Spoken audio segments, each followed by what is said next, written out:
ازيكم عاملين ايه؟ يا رب تكونوا بخير. انا اسمي آية فوزي ورجعت لكم تاني بقصة جديدة عن أرنب صغير اسمها Buttermilk. فالقصة دي بتحكي لنا عن انها كانت بتخاف من حاجات كتيرة، عايشة في خيالات كتير، وبمساعدة باباها قدرت انها تقاوم الخوف اللي هي كانت خايفة منه في وسط النهار. فاللي كتب الكتاب ده واحد اسمه ستيفن كروسجروف، وبيهدي الكتاب ده لأحفاده جيسي ولورن وإيفلين، وهو بيحب يهدي كل القصص بتاعته اللي هو بيكتبها ليهم. فالسبب اللي أنا اخترت الكتاب ده عشان أقراه إن إحنا داخلين شهر إبريل، وإبريل طبعا عن الأمطار طبعا الكتيرة والورد اللي بيطلع و والجو الجميل وشم النسيم طبعا، لو انتوا بتحتفلوا بشم النسيم. فهنقرا القصة دي، عجبتني جدا فقلت اقراها لكم النهارده. Farther than far, in the middle of the crystal sea, was a beautiful island called Serendipity. On this magical island was a place simply called the Thicket. It was protected by a massive wall of flowers and ferns. The thicket was a beautiful place of a wispy fog filled with gentle dreams and streams flowing with wishes and wants. ففي مكان بعيد قوي في وسط البحر، البحر اسمه كريستال، كان في جزيرة جميلة اسمها سيرنديبيتي. وعلى الجزيرة دي بيقولوا الجزيرة دي كانت مليانة حاجات، يعني حاجات سحرية. وكان في مكان فيه اسمه ثيكت، كان متحوط أو يعني حاجة كانت حامياها بحيطة مليانة من الورد وفرنز. فرنز اللي هو الصخرس، نوع من أنواع البلانتس اللي احنا اللي موجودة، لونها الليفز بتاعتها خضرة جدا وطويلة، ولونها دايما بيفضل ما يتغيرش حتى في الصيف والشتاء. ف the thicket was a beautiful place، يعني المكان ده كان جميل جدا. كان فيه ضباب اللي هو الفاج، بس كان الضباب ده مليان بالأحلام، وبتجري فيها الحاجات اللي هم عايزينها وبيتمنوها في الجزيرة دي. There lived in Thicket many delightful creatures. None was as delightful as the bunny whose fur was as fluffy as a dandelion, down with eyes like shiny black lumps of coal.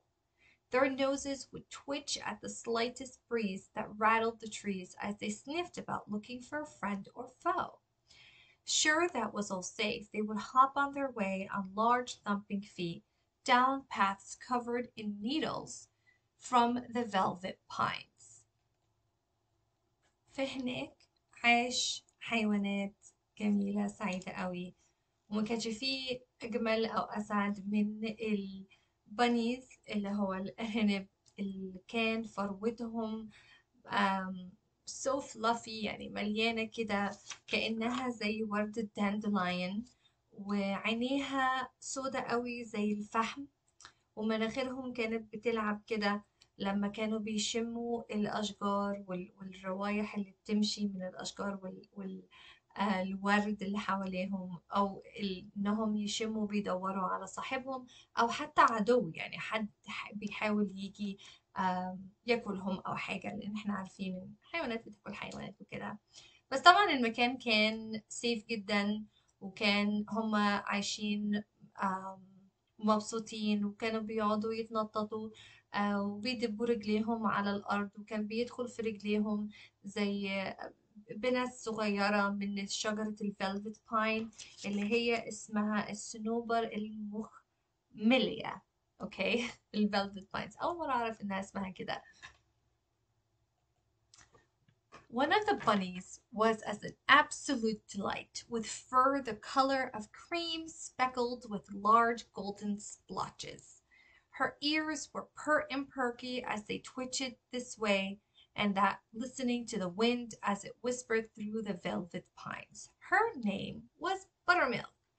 She spent her days hopping about as rabbits are wont to do.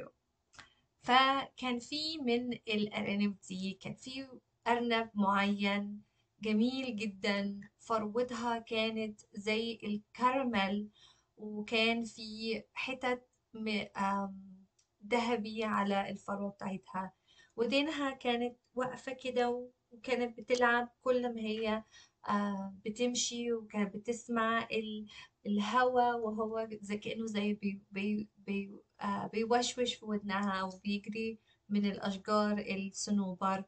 واسمها كانت بuttermilk. buttermilk اللي هو زبدة اللبن. فكانت بتقضي أيامها كلها بتقعد تتنطط زي ما الأرانب بتقعد تتنطط كده. ودي صورة buttermilk. Late one day, as the sun was setting low and the shadows were getting longer, Buttermilk realized that she had wandered far away from the safety of thicket. في يوم من الأيام الشمس كانت بدأت تغرب، ودايما لما الشمس بتبدأ تغرب بنشوف خيالات. فبuttermilk لاحظت إن الخيال فيه خيالات حاجات كده بتطول بقى، ولاحظت إنها بعدت بعيد عن thicket، المكان اللي هي أصلا عايشة فيه. With a nervous look from side to side, she began hopping home. With every hop, she remembered all the scary stories the older bunnies told of the very scary creatures that lived outside a thicket. فطبعا من خوفها عمالة تبص يمين شمال، وهي عمالة تنط وهي في طريقها للبيت. في كل نطة قعدت بقى تفتكر كل القصص المخيفة إن الأرانب الكبيرة كانت بتحكي لها عن الحاجات المخيفة، الحيوانات المخيفة اللي عاشت برا الثكة. The faster she hopped, the longer the shadows became until she found herself wrapped in what her imagination had made a very frightening place indeed. Oh my god. فكل ما بدأت تسرع ما هي بتنط، كل ما طالت بيها الخيالات لقت نفسها موهومة بخيالاتها اللي هي كانت بتتخيلها في دماغها إن هي في مكان مخيف جدا. فطبعا كل ده هي بتتخيله وبتخوف نفسها، فدلوقتي هي في مكان صعب جدا. As she hopped along, she kept looking over her shoulder that a ghost or a goblin was chasing right behind. Nervously, she hopped around a corner in a path. There stood the most ferocious dragon she had ever seen. It was also the only dragon she had ever seen, which made it even scarier still. وهي بتنط كانت عمالة تبص ورا كتفها كده، وعمالة خايفة إن يجي مثلا شبح أو عفريت بيجري وراها وهي مش عارفة. فمن كتر التوتر اللي هي فيه قعدت تنط، وجت على جنب كده ولقت في وشها دراجون، اللي هو تنين، اللي هو الدراجون اللي هو الكبير المتوحش ده. لقت واحد واقف قدامها، وأول مرة في حياتها تشوف دراجون بالشكل ده. وطبعا عشان هو أول مرة شايفاه فكان كانت خايفة جدا. The creature stood at least 9 feet tall, with scales of green that fluttered as the dragon breathed. Its wings were furled like giant sails as it towered above the frightened bunny. Suddenly, winds began to flap, making the most frightening of the sounds. فالمخلوق ده كان واقف حوالي 9 قدم، وكان زي قشره وجلده كان أخضر، وبيتحرك كل ما كان الدراجون يتنفس، وكان ليه جناحة وكانت زي ملفوفة كده حوالينه، وطبعا كان حوط حوالين الأرنب. ففجأة الجناحة دي بدأت تتحرك بتعمل أصوات غريبة وصوتها عالي. Lordy, lordy, lordy, get moving, feet, don't wait for me, save your feet, save yourself, she cried. فطبعا قعدت تنده لوري لوري، يعني يا ربي يا ربي يا ربي اتحركي اجري رجليك، يعني ان رجليها تتحرك، ما تستننيش، يعني ان هي بتتكلم كأن بتتكلم رجليها. انقذي نفسك. وقعدت تعيط. And run she did like she had never run before. فجريت كأنها عمرها ما جريت قبل كده. وهو ده الصورة من الدراجون اللي هي شايفاه. If at all possible, Buttermilk was now even more scared than before. She hopped wildly down the velvety path in the ever-creeping darkness. ف Buttermilk كانت خايفة جدا أكتر من قبل كده، وكل ما بتنط كل ما بتلاقي حاجات بتطلع لها في الضلمة. She jumped over a rotting log and screeched to a stop. At the end of the path was even the more monstrous bear, hunched waiting for an unsuspecting bunny to come along. The bear's teeth began to chatter in excited anticipation of a bushy bundle of baby buttermilk bunny breakfast. وهي بتنط على زي الشجرة لما هي بتقع، كأنها زي الستام بتاع الشجرة، وهي بتنط حواليها. فعلى طرفها لقت دب كبير مخيف قوي مستني بقى الأرنب يعدي عشان يقدر بسنانه ياكل الأرنب ويقرقشه، وتبقى كأنها الفطار بتاع الدبة دي. Her feet thumping like two pumping pistons churned up the needles as she raced down the path. فطبعا برجليها بسرعة عمالة تدب رجليها الاتنين وعمالة تجري بسرعة، وكأن زي في دبابيس بتشك رجليها وهي عمالة تجري بسرعة. فهي الصورة دي باينة الدبة وهي بتحاول كأنها هتاكل الأرنب. She was really moving now, and nothing would have stopped her escape from the forest to her den except for the witch. وهي بقى عمالة تتحرك بقى، مفيش حاجة هتوقفها إلا وهي بتحاول تطلع برا الغابة، لغاية لما لقت الويتش اللي هي الحاجات المخيفة دي اللي واقفة دي. برضو الويتش اسمه اللي هي الساحرة. Okay? What a horrible, horrible sight. Red glowing eyes and a fluttering sound of horrible creaking limbs. The witch's hideous head swiveled from side to side, looking for a bunny to munch as it moaned, "Oh, oh, oh." Running faster than fast, Buttermilk outran her shadow down to the forest path. فطبعا يعني هي بتقول إن كان موقف مخيف جدا، وشكلها مخيف جدا. اللي هي الساحرة دي عينيها حمراء قوي، وطبعا عمالة بقى عظمها يتحرك ويعمل أصوات. فالساحرة دي دماغها عمالة بقى تتحرك يمين شمال، بتدور على أرنب إنها تاكلها، وكأنها بتزعق وبتقول أو أو أو. فطبعا الأرنب باترميلك قعدت تجري بسرعة جدا جدا جدا عشان تهرب من الخيال اللي هي شايفاه وهي ماشية طالعة برا الغابة. With her heart pounding in her ears, Buttermilk dashed through the thicket and down into the hole that was her home. She skittered through and twisted dark tunnels and jumped into bed. She pulled the quilt over her head and scrunched her face into her pollen pillow. طبعا وقلبها بيدق بسرعة بسرعة بسرعة وكأنها بيدق في ودانها. برمة جريت وراحت للثكة ونزلت للحفرة بتاعتها اللي بيتها. طبعا احنا عارفين الأرانب بتعيش في الحفر. وفضلت بقى تتحرك يمين شمال جوه بقى التانلز التانلز اللي هو زي نفق والحاجات اللي هي، وبعدين نطت في سريرها وشدت اللحاف فوق دماغها وخبت وشها جوه المخدة بتاعتها. Her heart thumping in her ears, Buttermilk tried desperately to fall asleep, but to no avail. She could still hear the rustling of the monsters in the forest outside. وهي برضو عشان قلبها بيدق، احيانا لما قلبنا بيدق بنحس ان وداننا بتدق. ايه بقى قلبها بيدق سامعاها في ودانها. حاولت انها تنام بس ما عرفتش تنام، ما جالهاش نوم. كانت لسه سامعة العفاريت والحاجات اللي هي كانت سامعاها او شايفاها او متخيلاها في الغابة برا. If all wasn't bad enough, moments later she heard the shuffling of feet just out her door.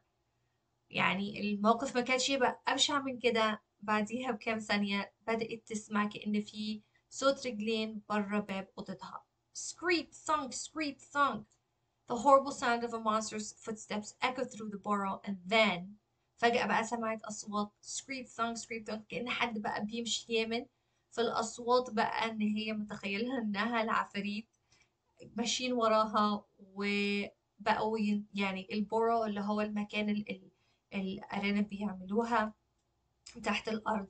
فكأنها هي بقى متخيلة العفاريت دي نزلت لها وماشيين وراها، وبدأت تسمع إن هما. فبعدين اللي حصل خلينا نشوف. A voice called out. سمعت صوت. Buttermilk, are you okay? Asked her father in his gentle, foggy voice. I heard you come in, but you didn't stop for supper or say good night to your mother and me. طلع باباها بيسألها انتي كويسة؟ وبصوته الجنتل اللي هو الطيب الجميل. قال لها أنا سمعتك وإن انتي داخلة البيت، بس انتي ما اتغديتيش ولا قلتي تصبحي على خير ليا أو لمامتك.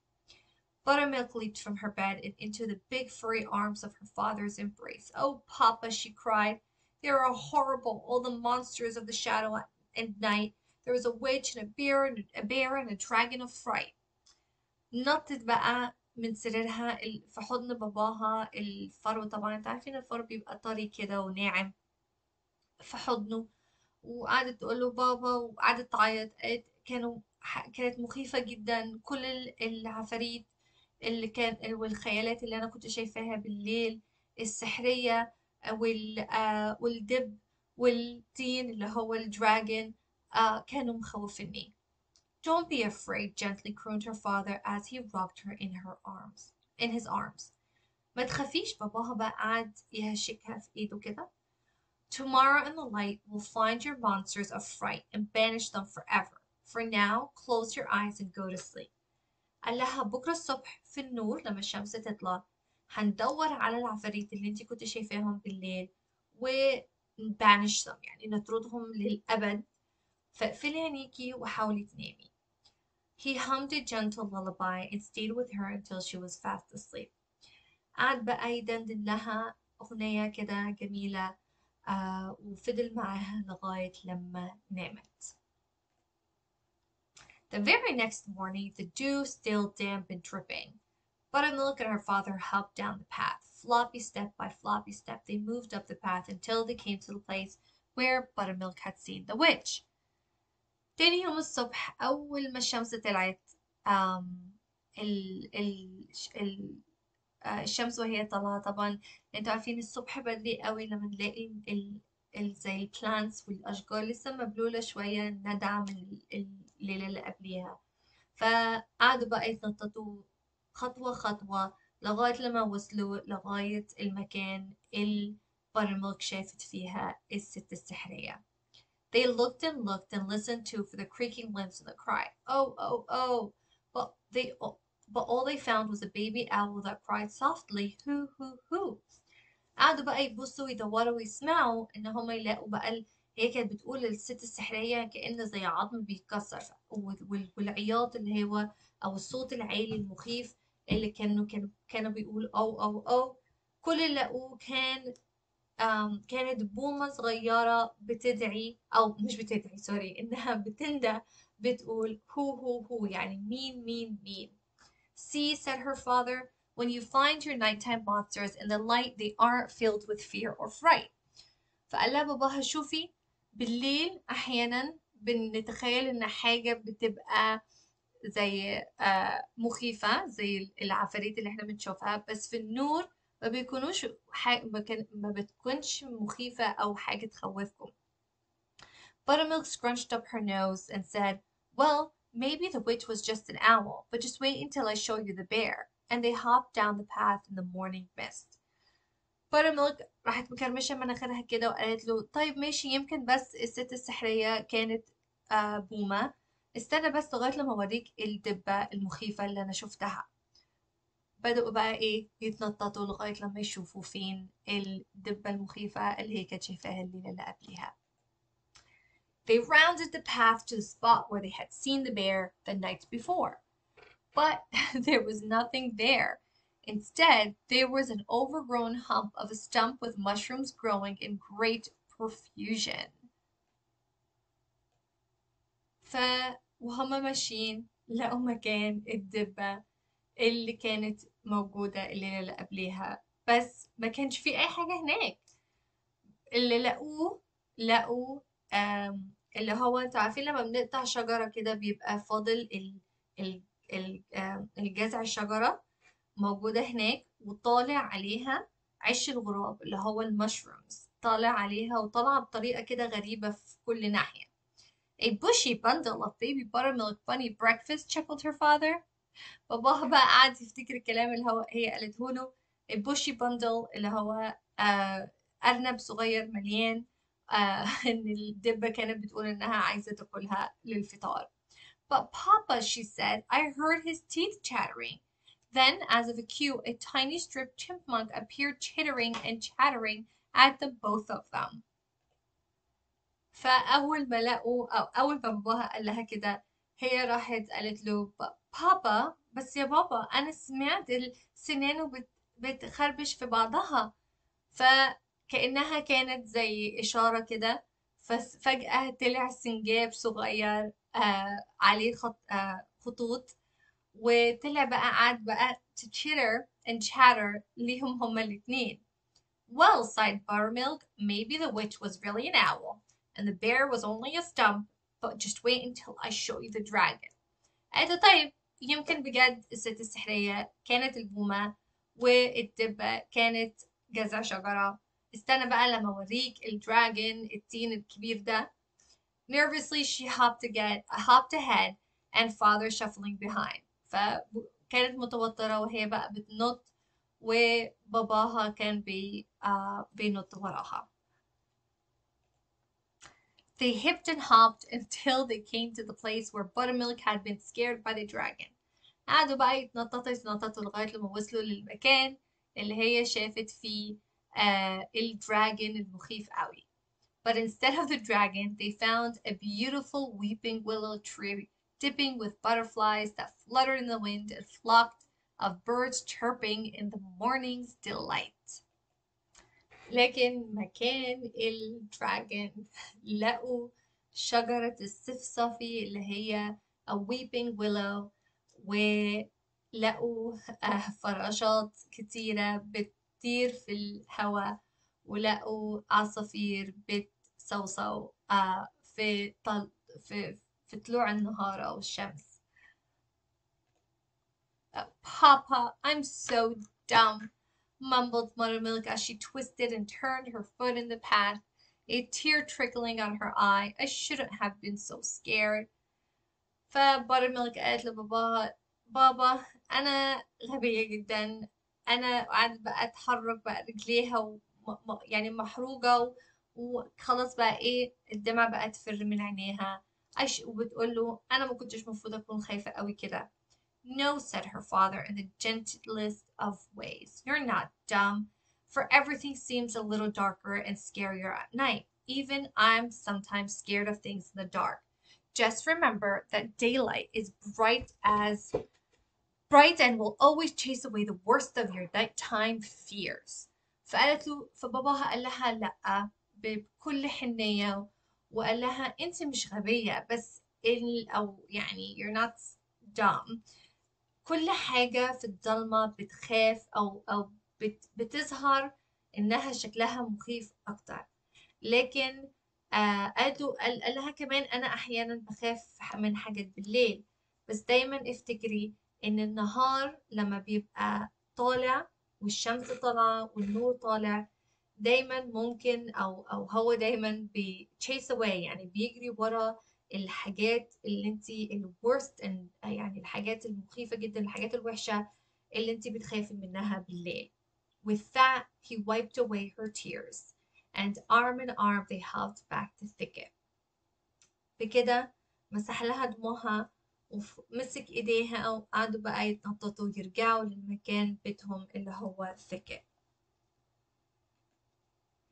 Safe little Buttermilk in flowers deep, dreaming sweet dreams while she's fast asleep. بكل أمان بuttermilk ضمت نفسها حوالين الورد، وبدأت بقى تحلم أحلام جميلة وهي نايمة. فالقصة دي ستيفن بيكتب عنها، بيحكي لنا حاجة عنها، فخليني أقراها لكم وأقول لكم هو بيقول إيه. Buttermilk is a simple story about being afraid of the dark. It is a subject I often visit because as a child, the dark scared the fuzz out of me. I slept in a room with my two older brothers who, in order to torment me, would pretend to fall asleep, leaving me alone to stare into shadows deep.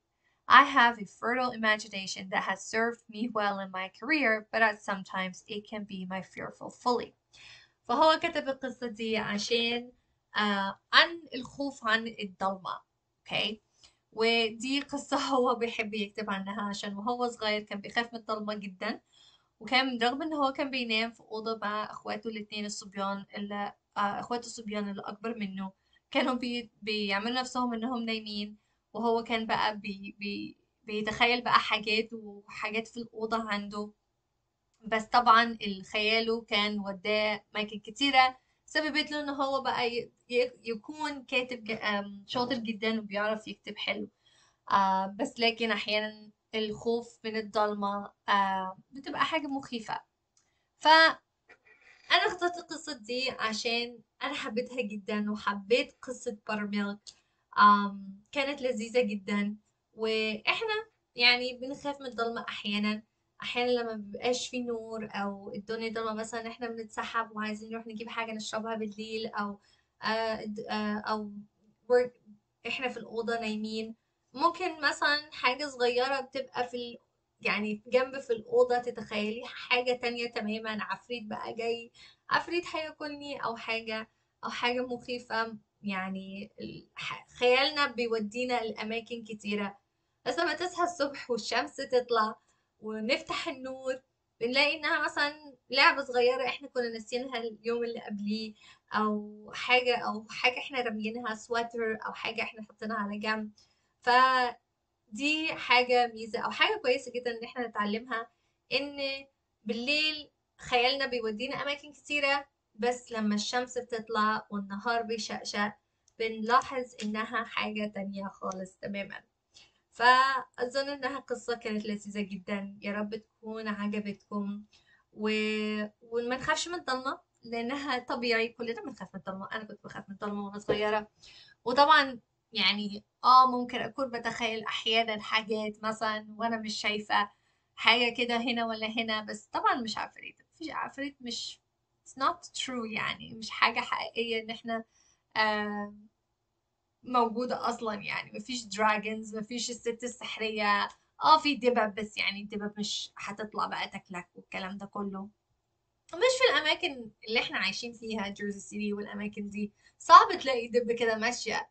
يعني لو انت عايش في حتة كده في ناحية الغابة أو من ناحية أشجار كتيرة، أحيانا ممكن يكون في دبب. بس مش هيطلعوا عليك يعني إلا لو انت أذيتهم أو حاجة من الحاجات دي.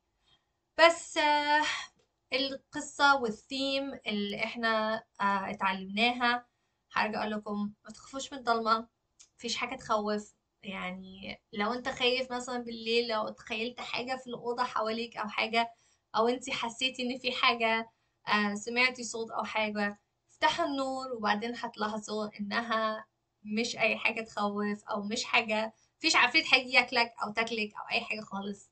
ف it's just حاجة so silly. بس مفيش حاجة نخاف عليها، صح؟ يعني مفيش حاجة تطلع تخوفنا، ماما وبابا أو جدو أو تيتا، أي حد معاكو. you're safe، والبيت أمان، والأوضة أمان، ومفيش أي حاجة تخوف. there's no monsters. ف بجد حبيت القصة دي جدا، وحبيت إن أنا أقراها لكم، ويا رب تكون عجبتكم جدا. واشوفكم تاني ان شاء الله، واقرا لكم قصة جديدة. ويا رب تقضوا وقت كويس وفي اجازة ابريل بتاعتكم، اجازة الربيع. واشوفكم تاني. يلا باي باي.